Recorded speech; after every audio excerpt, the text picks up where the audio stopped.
네, 이어서 뉴스프라임 플러스 진행합니다. 자, 매주 수요일에는요, 창업 시장에 대해서 자세히 알아보는 시간 준비했습니다. 자, 그래서 관련 내용 창업 전문가, 창업의 정석, 이 한정우 팀장님 함께 하십니다. 모셔보겠습니다. 안녕하세요. 예, 안녕하십니까. 네, 설 연휴 잘 보내셨나요? 네, 열흘 잘 보냈습니다. 네, 그렇습니다. 감사합니다. 자, 그런데 이제 막판에는요, 이제 예. 한파에 좀 한파가 기승을 부리더니 이제 폭설까지 예고가 돼 있는 상황입니다. 그렇죠. 자, 이제 채비를 좀 단단히 하셔야 될 것 같은데요. 자, 그렇다면 창업 시장 이제 막 뛰어드신 분들도 이에 대한 채비 단단히 하셔야 될 것 같습니다. 자, 그래서 팀장님 오늘 주제는 어떤 건가요? 오늘은 요즘에 이제 전세 사기로 인해서 정말 세간이 정말 그렇죠. 했잖아요.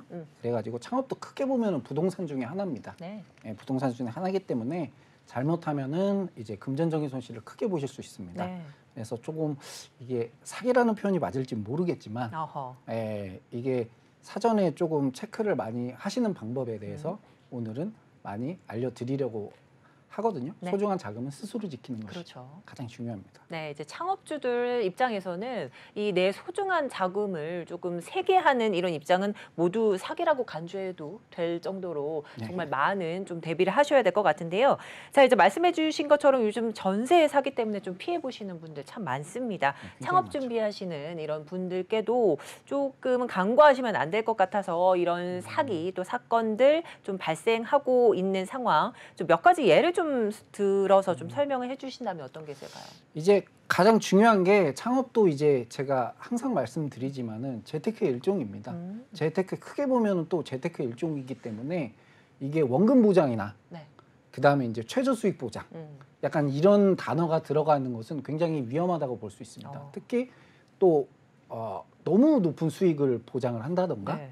약간 이런 경우 같은 경우는 물론 사업이 잘 되면 좋겠지만 사업이 잘못돼서 매출이 안 나오면은 이제 원금을 회복하기가 네. 상당히 어렵고 뭐 법적인 안정장치를 뭐 건다고 해도 결국에는 이제 회복하기가 굉장히 어렵기 때문에 이렇게 이제 높은 리스크가 있는 것들은 이제 유사수신 행위에 걸리거든요. 이런 부분들이 네. 예, 이런 부분들은 꼭 다시 한번 이제 짚고 예, 조심하게 투자를 하시는 것이 좋겠고 네. 그다음에 이제 뭐 매출 사기라던가 뭐 권리금 그다음에 이제 불법 건축물 같은 것들도 예, 건물주분들이 그러네요. 예, 불법 건축물이 그냥 쓰면은 상관이 없는데 뭐 예를 들어서 뭐 민원이 많이 들어가면은 결국에는 이제 직원들이 나와서 철거 명령을 내립니다. 맞습니다. 그러면은 이제 보증금이야 돌려받으실 수 있겠지만 네네. 이제 투자했던 예, 그런 금액들 같은 경우는 돌려받기가 상당히 어렵거든요. 그렇죠. 그래서 이런 거 같은 것들도 꼭 주의해서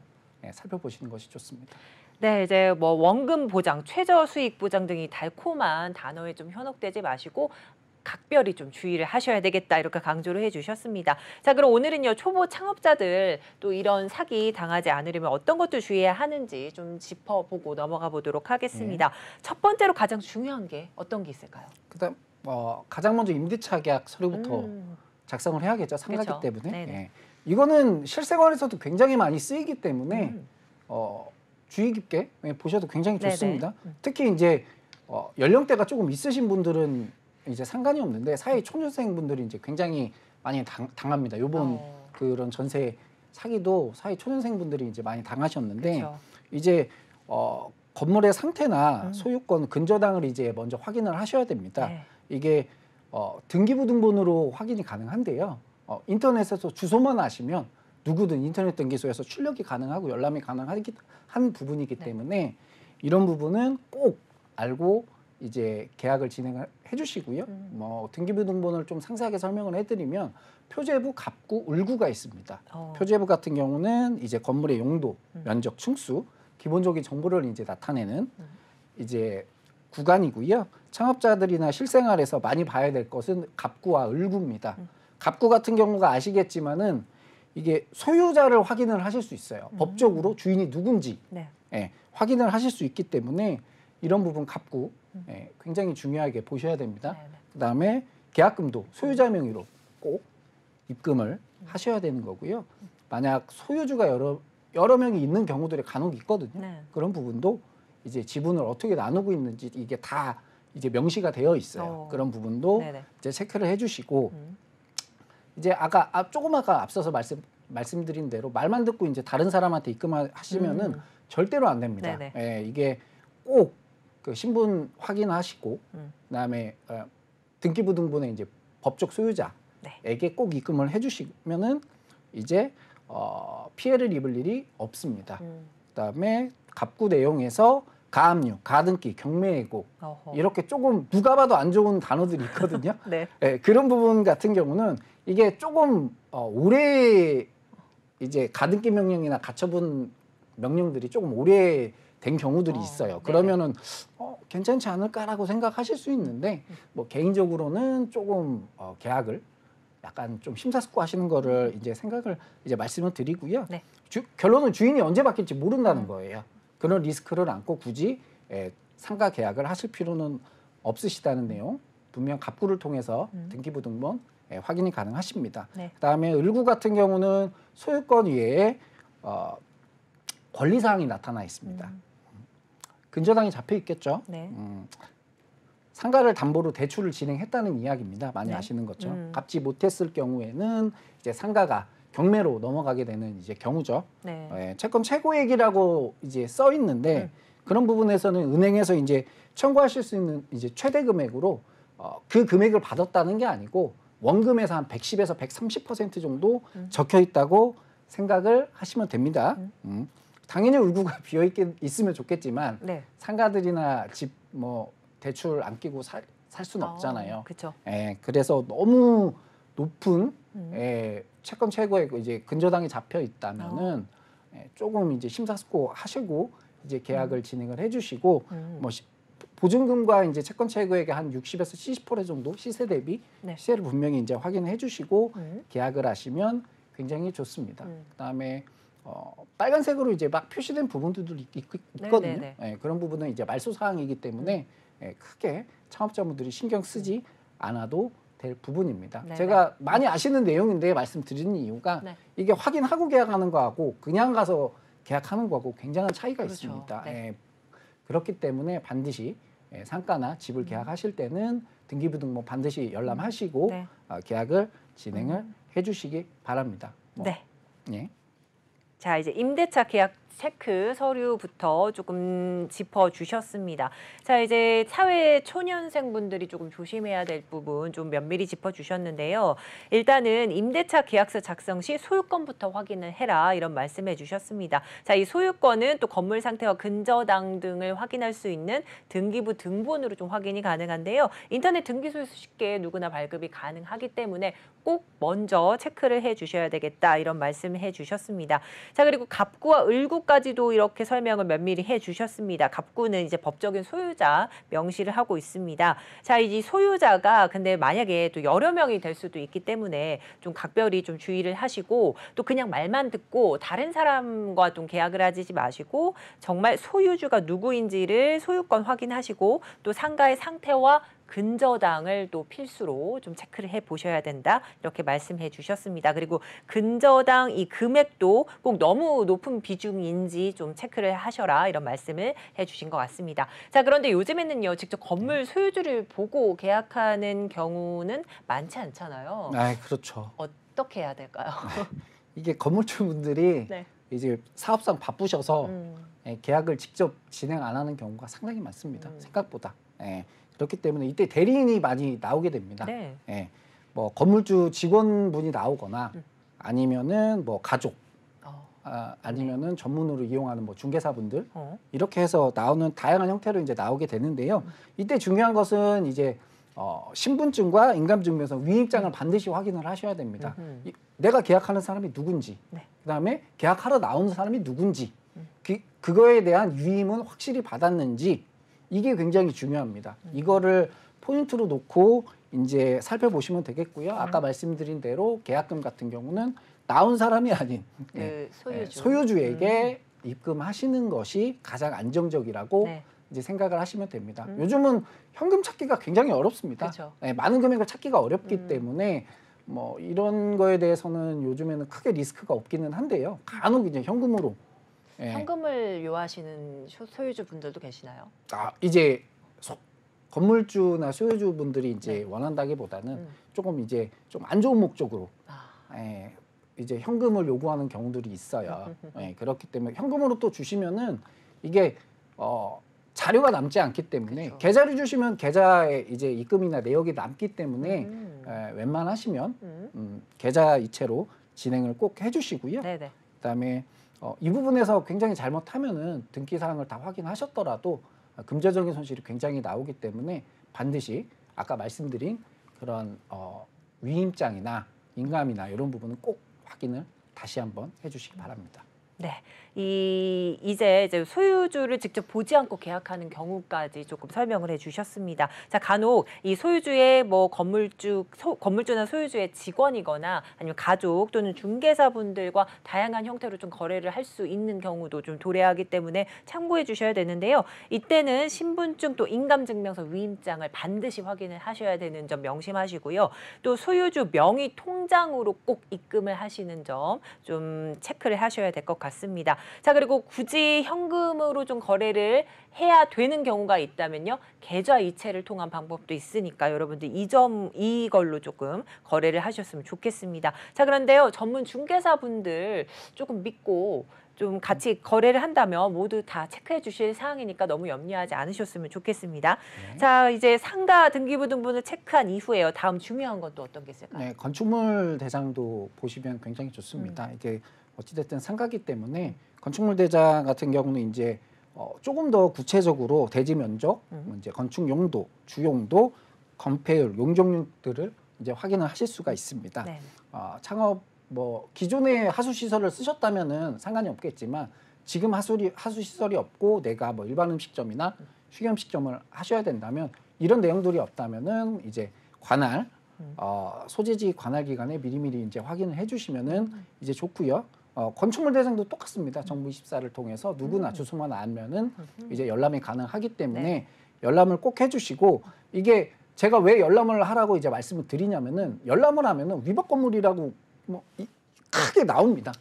네, 위법 사항 내용이 나오기 네네. 때문에 그런 부분을 확인을 할 수가 있거든요. 그래서 반드시 이제 출력을 해서 알아보시고 그렇다고 너무 또 겁먹지 마시고 이게 큰 게 아니어서 그냥 뭐 소정의 벌금을 내고 이용하는 뭐 건물주나 상가 이제 운영하시는 분도 굉장히 많거든요. 네네. 예를 들어서 뭐 건물 안에 뭐 조그마한 창고를 그냥 해놨다던가 네네. 아니면은 이런 경우가 굉장히 많아요. 뭐 테라스라고 많이 표현을 하는데 네네. 예, 매장이 있고 그 밖에다가 이제 의탁자를 깔고 많죠. 예, 뭐 지붕 이렇게 네네. 해놓고 그런 경우들도 그냥 이제 상가나 이제 건물주분들이 일종의 벌금을 그냥 내고 예, 사용하는 경우도 있기 때문에 그런 거 같은 경우는 이제 크게 걱정을 하지 않으셔도 네네. 됩니다.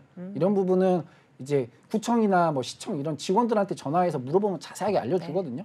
그러니까 겁먹지 마시고 네. 이런 위법 사항들 같은 경우는 반드시 확인을 하시고 예, 계약을 진행하시는 것이 좋습니다. 네, 이제 상가 등기부 등본 체크한 이후에 이제 건축물 대장을 좀 확인해 보시는 게 좋겠다 말씀해 주셨습니다. 자, 건축물 대장 또 정부 24를 통해서 좀 발급이 가능하니까 너무 겁먹지 마시고 돌다리도 두드려 보자라는 차원에서 좀 확인을 해 보셨으면 좋겠고요. 간혹 위법 건물 말씀해 주신 것처럼 표기가 된 경우에는 너무 좀 큰 위법 사항이 아닌 경우에는 소정의 벌금으로 좀 이 충당이 되기 때문에 여러분들 체크해 보시길 바랍니다. 자, 그리고 가장 중요한 게 있습니다. 아무래도 계약서 아닐까 싶은데요. 예, 그렇죠. 제가 뭐 항상 말씀드린 이제 권리계약 부분에 대해서 네.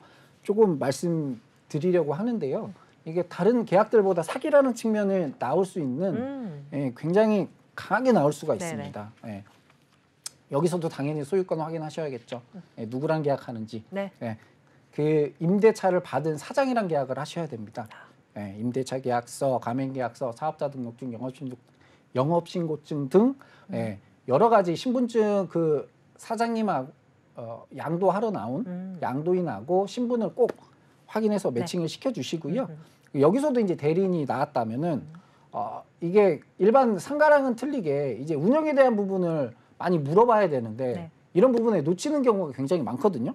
그렇기 때문에 운영하는 점주님하고 약간 실질적으로 매장에 아는 분, 운영에 대해서 아는 분하고 대면이나 통화를 통해서 어느 정도 해소를 하시고 계약금을 입금하시는 것을 추천드립니다. 네네. 나중에 이게 이야기를 하다 보면은 뭐 생각하고 있지 않았던 부분도 물어보는 경우가 굉장히 많거든요. 그래서 웬만하면은 매장을 실제로 많이 운영에 참여하는 사람과 이제 대면을 하시는 게 가장 좋다고 이제 말씀을 드리겠습니다. 그다음에 이제 뭐 매출 사기가 아무래도 가장 크겠죠. 요즘에는 그렇죠. 많이는 없는데 네. 기본적으로 증빙이 되지 않는 자료들은 신뢰하지 않는다라고 생각을 하시면 돼요. 예, 현금 매출이 이제 가장 크죠. 현금 영수증으로 안 한 매출. 흔히 이제 단체 배달이 굉장히 많거든요. 단체 몇십만 원을 산다던가 이제 뭐 크게 뭐 군부대나 이런 데는 뭐 100만 원, 300만 원씩도 산단 말이에요. 네네. 그런 거 부분은 그냥 보너스로 이제 생각을 하시는 게 맞습니다. 예, 대부분은 세금 신고를 안 하고 어느 정도 이제 저렴하게 지불을 하기 때문에 그런 부분은 이제 꼭 부가적으로 생각을 하셔야 된다는 점 이제 말씀을 드리고 네. 요즘은 잘 없는데 이제 수기장부 보여주시면서 계약하시는 분들이 있어요. 수기장부. 예, 그런 부분은 꼭 안 하시는 걸로 추천드리고 그 다음에 또 운영하시다가 중간중간에 이렇게 자기 카드로 퇴근하기 전에 한 5만 원, 10만 원씩 계속 긁으면서 이제 나가시는 점주님들도 간혹 계십니다. 네. 그리고 또 지인들을 통해서 매출을 올리는 그런 그런 경우도 좀 있겠네요. 악덕한 네, 이런 수법들이 있는데 지난주에 말씀드린 대로 꼭 부가가치세 신고 자료와 이제 포스기 자료를 비교를 해주시고 네. 이게 자기 뭐 신용카드나 지인을 통해서 매출을 올린다면은 이게 세금 신고가 올라가기 때문에 확인이 어렵습니다. 네. 그래서 이때는 매장에서 이제 판매한 이제 세금 계산서, 매입 세금 계산서가 굉장히 이제 자료로 많이 활용이 되는데요. 예를 들어 드리면 1,000만 원의 매출이 나왔고 요 매장을 이제 매장을 운영하기 위해서 원가율이 한 30% 정도 나온다라고 하면은 그 30% 정도에 대한 이제 매입 세금 계산서가 있어야 됩니다. 예, 이거를 이제 역산출해서 계산을 하는 거죠. 예, 그래서 1,000만 원 정도의 30%라면 330만 원을 매입을 했어야 맞는 거예요. 네. 하지만 허위 매출이라면 매입은 하지 않았겠죠. 예, 뭐 포스와 그 다음에 이런 세금 계산서와 매입 계산서까지 이제 세 가지 놓고 비교해서 보시고 너무 많이 차이가 난다면 의심하셔야 됩니다. 의심하시고 계약의 이제 심사숙고를 굉장히 하셔야 됩니다. 그 전에 또 미리미리 매장에 방문해서 잘 되는 시간을 꼭 체크해 주시고 네. 실제로 유동을 확인하는 것이 가장 좋습니다. 네. 그리고 허위 매출에 대한 부분은 반드시 계약서에 명시하는 것이 좋습니다. 네네. 그 다음에 또 시설 기물류도 체크를 하셔야 되거든요. 시설 기물. 이게 영업용이기 때문에 굉장히 수명이 짧다라고 이제 표현을 제가 네네. 해드려요. 네네. 네. 매출이 많이 나오는 매장들 같은 경우는 3년에서 5년 쓰면은 네. 교체로 이어지는 경우가 있거든요. 그렇죠. 그렇게 되면 추가 비용이 또 되잖아요. 그렇죠. 양도하시자마자 이제 추가 비용이 발생이 되는 경우가 이제 간혹 발생이 되기 때문에 영업에 지장이 있을 만큼의 그런 시설 기물류는 계약을 하시기 전이나 계약하고 잔금 치르기 전에 미리미리 해결을 하시는 게 굉장히 좋습니다. 예, 주로 쓰는 장비가 몇 년이 됐는지, 부품 교체는 했는지, 교체 시기가 됐는지 이런 비용들을 굉장히 체크를 해주시는 것이 굉장히 좋고요. 흔하게 시세는 크게 의미가 없습니다. 네. 브랜드마다 들어가는 뭐 초기 투자 비용이라던가 매출, 브랜드 가치, 수익 등을 통해 권리금이 산정이 되는 것이기 때문에 네. 최종적으로는 양도인과 양수인이 합의된 금액으로 권리금이 작성이 됩니다. 이때 이제 너무 터무니없는 권리금 주지 않는 거 제가 항상 말씀드리죠. 그다음에 유명 브랜드의 경우는 이제 신규 매장보다 높은 금액의 가치가 있는지 반드시 이제 파악을 하시고 그 외의 경우에는 이제 투자 대비 수익성과 연속성을 주의 깊게 살펴보시는 것이 굉장히 중요합니다. 1억을 투자해서 하셨으면 제가 항상 말씀드리는데 뭐 1억 5천 2억을 받으시는 게 아니고 나중에 1억 근방에 권리 매매를 하시는 게 가장 좋은 창업입니다. 너무 욕심내지 마시고. 그렇죠. 그러면 그동안의 수익도 분명히 나왔었을 거고 그다음에 이제 권리 매매한 금액까지 이제 환급을 하시는 거기 때문에 이게 뭐 다른 게 성공 창업이 아닙니다. 이런 부분이 이제 성공 창업이기 때문에 이런 부분 꼭 염두를 해주시면 좋을 것 같고요. 그다음에 그 밖에도 체크해볼 사항들이 있을 것 같습니다. 예, 맞습니다. 이게 말이 많죠. 굉장히 많습니다. 이게 더 해야 되는데 이게 좀 줄여서 왔는데 그래도 많네요. 네. 그다음에 이제 직원 퇴직금 문제가 간혹 발생이 돼요. 맞네요. 퇴직금 이거 놓치시는 분들 굉장히 아, 많습니다. 맞습니다. 생각 네. 못 하고 계신 분들 많으실 것 같아요. 거의 다 못해요. 음. 네, 거의 다 못한다고 보시면 돼요. 왜냐하면 내가 들어가는데 경험이 없어요. 운영을 하는데. 그렇죠. 그러면은 몇 년 같이 일을 했다는 직원하고 같이 하고 싶잖아요. 그렇죠. 맞죠. 그러면은 그 직원이 하고서 뭐 몇 개월 뒤에 퇴사를 하면은 퇴직금을 몇 년치를 줘야 돼요. 그러면 이제 몇 백만 원 해서 이제 적지 않은 금액이 바로 발생이 되기 때문에 그렇죠. 저한테 도움이 안 됐던 이 기간도 있는데 그렇죠. 그것까지 다 책정을 해서 퇴직금을 줘야 되는 상황이 네. 되는 거잖아요. 그렇죠. 그렇기 때문에 퇴직금 같은 경우는 이게 양도인이 좋아야 하는 의무는 없습니다. 의무는 없지만 네네. 그래도 체크하셔서 일정 부분은 내가 수긍을 하고 가던가 아니면 양도인이 주기도 하거든요. 한 3년 했으니까 내가 3년치 주고 갈 테니까 나머지 부분은 이제 알아서 하셔라라고 하는 경우도 굉장히 이제 많기 때문에 네. 그런 부분은 미리 체크를 해주시는 게 굉장히 좋습니다. 그리고 또 있죠. 예, 그리고 또 있습니다. 네. 이게 또 공과금하고 초도물류 아. 이게 정말 자잘한 거거든요. 비용으로는 뭐 몇십만 원에서 뭐 많으면 2, 300 정도. 네네. 매출이 큰 매장 같은 경우는 이제 점주분들이 아마 미리 이야기하실 거예요. 네네네. 예. 큰 뭐 햄버거집 매장 같은 경우는 뭐 몇 천만 원씩 물류가 깔려 있기 때문에 그런데 이제 이런 거 같은 경우는 계약을 하고 나서 잔금하기 전에 분쟁의 소지가 분명히 됩니다. 이게 소송거리가 안 되기 때문에 이런 부분은 꼭 미리미리 양도인과 협의를 직접 하셔가지고 정리를 해주시는 것이 이제 가장 좋고 또 가장 중요한 부분 제가 항상 말씀드리는데 좀 미리 분쟁이 생길 일들 같은 경우는 특약으로 작성하는 거 잊지 않으셨죠? 여러분들? 그러니까 이제 예를 들면은 가맹본부나 임대인에 의해서 계약 권리 계약이 파기되는 경우입니다. 그러면 양도인하고 양수인의 탓이 아니기 때문에 계약이 무효화가 되어야 합니다. 네네. 이런 부분은 이제 되는데 또 악덕 양도인들 같은 경우는 또 계약금을 안 돌려주시면은 이게 또 피곤하거든요. 그쵸. 그래서 이런 부분이나 아니면은 이게 가장 대표적인 게 임대료 상승인데 임대료 상승은 아무도 예상을 할 수가 없어요. 앵커님도 예상을 하실 수가 그렇죠. 없어요. 저도 그렇고. 네. 이게 건물주분들 마음이시기 때문에 이게 제가 나중에 한번 또 다루겠지만 상가 임대차 보호법을 제가 또 한번 다뤄드릴게요. 이때 다시 한번 말씀을 드릴 텐데 월세 인상이 너무 내가 부담하기 어려울 정도로 인상이 되는 경우들이 있어요. 그래서 이런 부분들은 미리미리 정리를 해두시는 것이 가장 좋습니다. 그리고 또 많이 아시겠지만 양도인이 변심했을 경우는 이제 계약금의 배액 배상, 권리계약도 똑같습니다. 양수인의 경우에는 계약금 포기, 그다음에 중도금까지 들어가시면 계약을 해지하실 수 없습니다. 이 부분 꼭 반드시 알고 권리계약을 진행을 해주시면 되겠습니다. 네, 이렇게 해서 권리계약 계약서 작성 시 주의할 점 심도 있게 이렇게 좀 체크를 해주셨습니다. 자, 그렇다면 이제 가맹점 계약 시 주의해야 할 점도 있을 것 같습니다. 네, 가맹계약 같은 경우는 유명업체들 같은 경우는 크게 뭐 신경 쓰실 일이 없어요. 굉장히 불리한 사항들이 많지만 그거를 이제 수긍하고 다 계약을 하는 거기 때문에 하지만 업력이 짧거나 매장 수가 이제 많지 않거나 이런 이제 브랜드나 본사 같은 경우는 부당한 금액이 청구가 되는지 반드시 봐야 됩니다.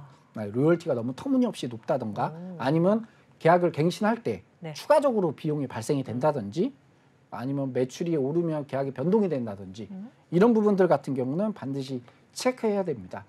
가장 중요하게 보셔야 될 것이 이게 임대차도 그렇고 어떤 계약서든 계약 갱신과 해지 사유를 조금 이건 일상생활에서도 팁인데 자세하게 좀 봐주시면 좋아요. 내가 어떤 행위를 했을 때 계약이 해지되는지 그다음에 내 의지와는 상관없이 계약이 만료가 되는지 꼭 꾸준하게 연장이 되는지 이런 부분에 대해서 가장 이제 포인트도 이제 두시고 그다음에 가맹 영업권에 대해서는 굉장히 이제 포인트를 두셔야 됩니다. 반경 몇 미터 안에 내가 브랜드 영업권을 가진다는 내용들이 반드시 이제 별첨부로 들어가셔야 돼요. 이런 게 없는 경우가 간혹 있거든요. 간혹 있는데 그러면은 매출이 잘 돼 버리면 인근의 가맹점을 또 내줍니다. 그렇죠. 이 매출 봐라 이러면서 너도 여기 들어가면 이거의 절반 이상은 나온다 이러면서 그렇기 때문에 영어권은 반드시 체크를 해주시고 네. 배달을 조금 많이 한다라고 하면은 네네. 조금 영어권을 크게 가져가는 것이 굉장히 좋습니다. 좋네요. 그리고 뭐 또 한 가지 아시면 좋을 점은 네. 제가 지난번에 초창기에 말씀드린 로드샵과 이제 특수상권은 법적으로 다르게 봅니다. 네. 그러니까 대형 마트 안에 뭐 예를 들어서 커피숍이 있고 동일 브랜드로 길 건너에 커피숍이 있어도 네네. 법적으로 문제가 전혀 없습니다. 그래서 이런 부분은 반드시 알고 계시고 네. 창업을 준비하시면 더욱더 좋습니다. 네, 여러분들 꼭 참고해 주시길 바라겠고요. 자, 그리고 요즘엔 또 광고 대행사 온라인 마케팅 관련 사기도 좀 종종 발생하기도 합니다. 예, 이거는 이제 점주 업주분들이 굉장히 피해를 많이 입고 계세요. 실제로도 온라인 마케팅 관련해서 녹색창 이제 플레이스 광고나 블로그, 뭐 별스타그램 맞아요. 맛집으로 선정됐다면서 연락이 옵니다. 연락이 와서 여러 가지 다양한 채널을 통해서 매출을 이제 결론은 요즘에 마케팅 싸움이라고 제가 말씀을 드렸죠. 네네. 마케팅도 매출에 어느 정도 굉장히 비중을 차지하는 부분이기 때문에 네. 그런 부분을 꼭 체크를 해주시는 게 굉장히 중요합니다. 네. 이게 많이들 당하시는 이유가 금액이 부담스럽지가 않아요. 뭐 1, 2년 하시면 뭐 1, 200? 막 이 정도 뭐 월로 계산을 하시면 몇만 원, 뭐 5만 원, 10만 원, 막 이런 식밖에 안 하기 때문에 점주분들이 그냥 확인도 안 하시고 하시는 경우가 굉장히 많습니다. 뭐 보통 이제 장사가 잘 돼서 막 이런 분들보다는 조금 매출이 저조하신 분들, 어떻게 좀 매출을 상승시키려는 분들한테 이런 피해가 그렇죠. 굉장히 많이 나오고 있습니다. 네. 제가 뭐 광고 전문가는 아니라서 제가 뭐 세세하게까지는 설명을 드리기는 어렵지만 네네. 그래도 이제 키워드 관련이나 광고 관련 기본 로직에 대해서는 좀 공부를 하셔야 돼요. 내가 이거를 마케팅을 해야겠다 네. 라고 하면은 그런 부분을 꼭 공부를 기본적으로 해주시고 네. 그다음에 광고업체 실력을 알아야 됩니다. 얘네들이 했던 그런 포트폴리오라고 많이 하죠. 실적들. 실적들을 꼭 공유를 받으시고 그다음에 계약서, 제가 항상 말씀드린 계약서 작성도 안 하시고 그냥 카드로 계산해 버리시고 돈 보내시고 이런 분들 굉장히 많아요. 네. 그러면 이게 금액이 제가 또 뒷부분에 또 말씀드리겠지만 금액이 크지 않으면 소송하기가 굉장히 어렵습니다. 그러면 자연스럽게 포기를 하게 됩니다. 그렇죠. 스트레스도 받고 돈도 잃고 네. 그렇기 때문에 꼭 확인을 해주시고 어떤 내용으로 계약을 하는지 그래서 노출도 그다음에 조회수 이런 부분 반드시 체크해 주시고 맞아요. 네. 온라인 마케팅도 하실 거면은 말씀드린 대로 정확하게 하시고 네. 비용을 들여서 진짜로 하시는 것이 네. 굉장히 도움이 됩니다. 네, 일단은 이 뭐 온라인 마케팅이나 뭐 여타 마케팅들 이제 목적은 홍보 효과가 나야 된다 이지 않습니까? 자, 그렇기 때문에 싼 게 비지떡이다 이런 심정으로 이제 돈은 돈대로 들고 좀 알맹이가 좀 없어지는 이런 상황 좀 만드시지 마시고요. 살짝 비싸더라도 좀 믿음이 가는 업체를 좀 선정해서 거래를 하셔라 이런 말씀해 주셨습니다. 자, 이 외에도요. 매장 매도 관련 금전 사기도 좀 발생한다고 합니다. 주의해야 될 점이 어떤 게 있을까요? 요즘은 많이 없는데 이게 예전에 굉장히 피해가 굉장히 심했어요. 예전 같은 경우는 이제 매장을 운영하면은 언젠가는 팔게 되어 있습니다. 누구든지 천년만년 운영하실 수는 없기 때문에 그런 부분에 대해서 조금 이제 전문 업체들이 매장을 매도를 내가 책임지고 해줄 테니 비용을 선납을 시켜라. 이런 사기들이 굉장히 많았습니다. 이게 작으면 1, 200 받고 많으면 한 2, 300만 원 정도 받거든요. 그래서 이런 거에 대한 피해를 보신 점주님들이 굉장히 많았어요. 이게 양도양수 관련해서는 제가 항상 점주님들이나 아니면 뭐 창업자분들한테 말씀드리지만 보장이 되는 게 아니에요. 언제 팔릴지 몰라요. 당장 일주일 안에 팔릴 수도 있고 몇 년이 걸려도 안 팔릴 수도 있어요. 그게 바로 매장이기 때문에 이게 보장이 되지 않고 앞일을 아예 모르는 이런 매장 매도에 관해서 비용을 발생시킨다는 일은 정말 어리석은 짓입니다. 그래서 꼭 이런 쓰지 않아도 되셔야 될 비용들은 꼭 체크를 해주시기 바랍니다. 네, 꼭 체크를 해주시고요. 이 외에도 최근에는요, 또 이런 사기도 있습니다. 인테리어 사기도 좀 발생한다고요. 예, 인테리어는 실생활에서도 사기가 많이 나오죠. 인테리어 같은 경우가 사기치기가 어떻게 보면 굉장히 편하고 용이하고 쉽습니다. 법적인 이제 그런 약점들을 악용해서 하시는 분들도 굉장히 많기 네. 때문에 네네. 예, 뭐 유명 프랜차이즈 업체를 통해서 뭐 계약하시는 경우는 크게 걱정을 안 하셔도 되는데 네네. 간혹 이제 개인으로 진행하시는 부분에 대해서는 이제 체크를 하셔야겠죠. 주변 지인분들을 통해서 아시는 분이 없다면 네. 이제 업체 선정이 굉장히 중요합니다. 네. 이 사람이 공사를 해왔던 포트폴리오를 반드시 확인을 하셔야 됩니다. 그거 보시면은 이 사람이 어떤 생각을 가지고 공사를 하는구나, 센스가 어느 정도 있구나라는 게 눈에 보입니다. 네. 그래서 이제 동일 이제 공사 같은 경우도 이게 동일한 많이 해보신 분, 커피숍이면 커피 쪽으로 많이 해보신 분들이 좀 더 좋아요. 네. 뭐 음식점만 막 하시다가 그러면 막 기본 동선들이 굉장히 꼬일 수도 있고 하거든요. 네네. 그래서 그런 부분들은 꼭 업체 선정할 때 주의 깊게 이제 봐주시면 되고요. 네. 그다음에 포인트가 이제 무조건 현장 보여주셔야 됩니다. 현장 보여주시고 상가를 결정을 하셨다면은 상가 보여주시고 견적서하고 계약서 달라고 하셔야 돼요. 예. 근데 이제 견적서 같은 경우는 내용은 세세한 게 가장 좋습니다. 그렇죠. 네. 뭉뚱그려서 막 1,000만 원 이렇게 되는 게 아니고 뭐 몇십만 원 이렇게 짜잘하게 이렇게 해야 일반인들이 봐도 204 가셔서 체크를 하실 수가 있거든요. 네. 그래서 반드시 견적서 같은 경우는 상세하게 이제 해보시고 공사 중간중간에 가는 것도 굉장히 중요해요. 그렇죠. 이거는 주택공사 할 때도 마찬가지세요. 주택공사 하실 때도 뭐 일반적으로 공사 기간이 짧지 않아요. 뭐 맞아요. 짧으면 2주, 뭐 네. 길면 한 달 이렇게 그쵸. 되거든요. 이게 인부들이 어떻게 하는지 가서 보셔야 돼요. 그렇죠. 가서 이게 안 가시는 분들이 생각보다 많습니다. 너무 믿고 맡기시는 네, 분들. 돈만 이게 놓고 나중에 가서 막 확인하시고 이거 어떻게 됐냐, 이거 어떻게 됐냐. 그때 되면은 되면 또 조금 어렵거든요. 맞아요. 왜냐하면 그때 되면은 비용이 이미 많이 들어가 있는 상황이기 때문에 네네. 이거를 막 물릴 수가 없어요. 그래서 그런 부분은 꼭 중간중간에 뭐 매일 가시면 당연히 좋고요. 2, 3일에 한 번씩 당연히 가시면서 하시는 게 좋고 그다음에 계약 종료일도 반드시 명시를 하시는 것이 좋습니다. 네. 예를 들면 이제 영업일이 내가 1월 10일 날 영업을 해야 되는데 그 전까지 공사를 당연히 3일 전에는 맞춰야겠죠. 그런데 이제 그렇게 안 하고 명시를 안 하시면은 이게 뭐 인부 핑계 되거나 자재 핑계 되면서 이게 차일피일 미뤄지면 결국은 임차료 부담이 생기는 거거든요. 그렇기 때문에 그런 부분도 이제 꼭 체크를 해주시고 그다음에 계약금은 총 비용의 한 10% 정도가 적당합니다.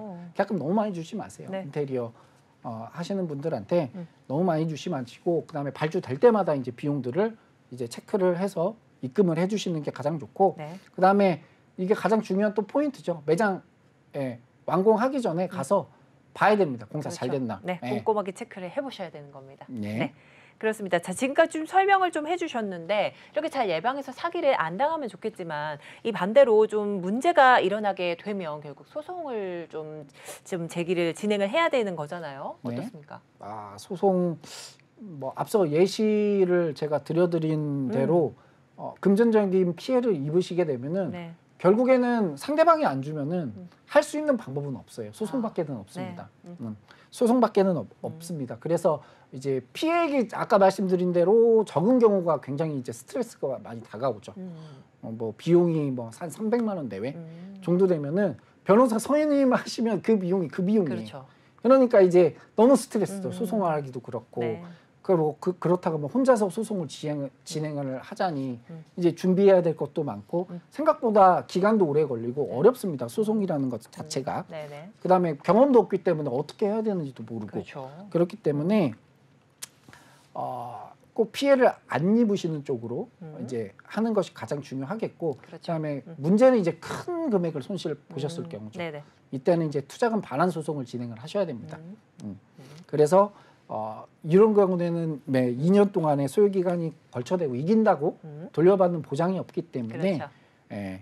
꼭 이런 것까지 안 가도록 주의를 하시는 게 굉장히 중요할 것 같습니다. 네, 그렇습니다. 오늘 말씀은 여기까지 듣도록 하겠습니다. 자, 지금까지 창업의 정석 한정우 팀장님과 함께했습니다. 오늘 도움 말씀 감사드립니다. 네, 감사합니다.